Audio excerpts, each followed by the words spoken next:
report on a journey to the western states of North America, and a stay of several years along the Missouri during the years 1824 to 27 by Gottfried Duden. Second letter, written 31 June 1824 near the Azores, number 4. 31 June is doubtful, as June only has 30 days, so I don't know if this is really June 30th or July 1st. You see, my friend, the heavens have not looked upon our trip with special favor. On June 8th, I left Helvoetsluis on the ship Henrik Clay and found myself riding the waves of the North Sea several hours later. A rather strong wind took us in 2 days through the entire English Channel, often close to the coast of England, and my hope of a rapid crossing seemed to be more and more well-founded. But suddenly the weather changed. A persistent west wind forced us, since we had no desire to sail constantly in an acutely angular zigzag tacking direction, to abandon the direct course and brought us after 20 days to the Azores. Near these islands, which are of ill repute among sailors because of frequent storms, we have now been completely becalmed for 3 days. I am writing these lines in sight of a high mountain on the island of Pico. I should like very much to feel solid ground beneath my feet for a while and see close at hand the vineyards and the orange groves that are visible in the distance. It would be interesting, in the midst of the ocean, to wander around in an important city such as Angra, Punta de Gata, or Fayal, and to which the activities of the Portuguese, to whom these islands belong. But we must deny ourselves this pleasure. No insured vessel may, except in case of distress, enter a harbor that is not designated as on its course.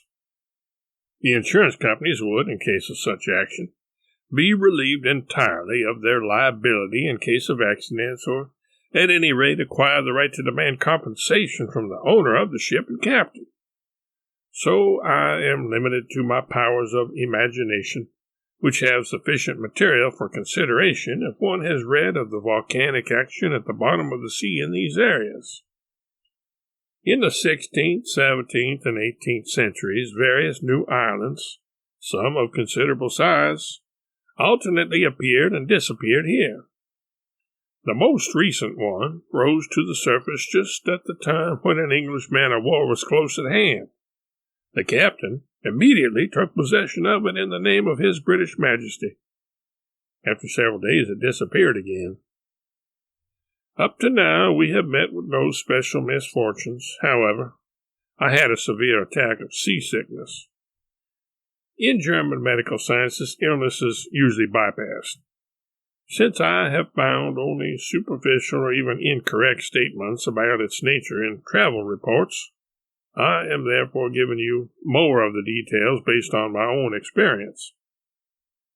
It is well known that digestion depends greatly on the stimulation of the brain. Pressure on the brain caused by thrusts or blows often causes vomiting.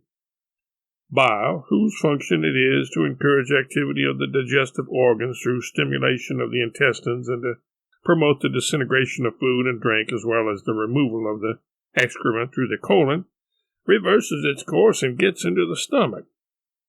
It is then expelled by vomiting. Unpleasant mental stimulation has the same effect. Those whose minds are active only as a faculty of conception do not easily suffer from such stimulation.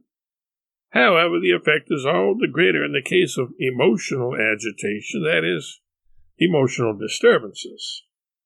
Stimulation of the brain affects the circulation of blood, and changes in the circulation affect the brain. The degree of this dependence varies greatly. It is dependent on the excitability of the mind as well as on the bodily organs. In general, it may be assumed that the brains of those persons who have never engaged in special mental activity and are healthy also show less sensitivity to merely physical influence. The circulation is affected by the swaying of the ship, and this disturbance produces pressure on the brain and dizziness. This is the nature of the sickness, and this alone causes vomiting. The sea air, which is often mentioned in this connection, and to which all sorts of things are attributed, is completely innocent. As a rule, it is purer than the air on land. Unless there are complications, seasickness is dangerous only for those whose brains are extremely sensitive to changes in blood pressure, and whose digestion is rather weak. Most people recover after 2 or 3 days. It seems that their organs, which at the beginning were overpowered by the foreign influence, gradually lose their sensitivity. However, this sensitivity never disappears entirely. Due to the rocking of the ship during storms, even old, hardened seamen often succumb to vomiting, and the strong appetite on sea journeys, usually attributed to better-than-average health, is a pathological phenomenon.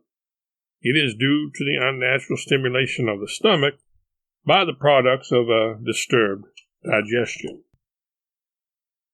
Pure, cool air, good water with cream of tartar as a drink, and rice or barley gruel as food, and the use of sulfuric acid will protect one from developing a serious case. Nothing, however, alleviates the vomiting more than olive oil or almond oil. A tablespoonful is sufficient for 1 dose. One is more comfortable in fresh air than in the cabin. However, at the first attack one can rarely avoid lying down, and on deck this is connected with unpleasant circumstances. Many seafarers advise against lying down because they say that one's indisposition is thereby more prolonged. A gentle emptying of the stomach of food eaten while the patient was still well is, to be sure, beneficial. During the swaying of the ship, an upright position greatly aids in vomiting. But as soon as the retching develops into a constriction of the throat, it becomes absolutely necessary to lie down. Still worse advice is to follow one's usual diet. Such attempts may be suitable to those who are training to become sailors. Here there are other considerations than those resulting merely from the nature of the illness. The latter considerations usually permit the use of the sailor cure only in the case of healthy children. Dried fruit, plums, apples, and so forth is highly recommended. Indeed, those suffering from seasickness show a great preference for it. Sometimes constipation persists for 10 to 14 days without any other danger than that the excrement becomes acid, and the opening of the intestines must be protected by oil. The generous use of cream of tartar with Epsom salts will prevent it. This remedy also eases the unpleasant stimulation that the bile usually causes in the stomach. Good herrings or anchovies on an empty stomach in the morning, and nothing else until noon, are excellent for the traveler. Coffee probably causes head congestion. Strenuous mental work is harmful. Continuous reading is unadvisable in view of the weakened condition of the eyes. So much for the illness in its simple form. As far as complications are concerned, one should bear in mind that not infrequently one or another passenger brings, as the saying goes, an impure stomach with him on board. Such a condition, especially if it has existed for some time, is usually accompanied by some weakness of the digestive organs. In some cases, it is one of the causes of the impure matter. Therefore, mere purgatives are often not sufficient enough to effect a cure. The more gently they work, the less disruptive irritation they cause to the affected organs. In the case of children, the greater vitality of continuing development is a help. But for adults, bitter aromatic medicine and spirituous remedies are usually required after the purging. This is the case on land, but on sea, this course of treatment is out of the question. The nervous system is weakened more and more by the continuous rolling of the ship, and the relation of the above-named medication to digestion is completely changed. There are many sad examples that heat and lack of cleanliness increase the slightest danger of putrid fever and typhus. Impure air is to be feared most. During hot weather, the sea is rarely restless, and travelers can remain on deck, but in colder seasons, stormy seas are common. Then it is impossible to remain on deck, for In order to prevent the entrance of water, all vents remain closed so that the quarters of those who are not in cabins resemble subterranean caves. During very cold weather, which is said rarely to exceed 9 degrees Reaumur, far from the coast, there may nevertheless be some circulation of the outer and inner air, and those who are provided with good covers and coats will perhaps not complain of the absence of stoves, which are found only in the cabins. If the cold is not severe, however, the closing of vents in a space filled with seasick persons exposes to great danger even the European, who is accustomed to winter huts where the greatest lack of cleanliness prevails.